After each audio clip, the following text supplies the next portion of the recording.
నా అంశతో పుట్టిన నా 101 మంది చెల్లెళ్లను పంపిస్తున్నాను.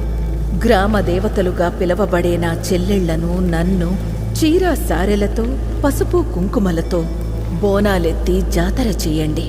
మిమ్మల్ని కంటికి రెప్పలా కాపాడుకుంటాము. అట్టాగేనమ్మా. అమ్మా, అమ్మోరు తల్లి, శాతమమ్మా, శాతం తల్లి. జాతరకి ఏర్పాట్లు చేయండి రా.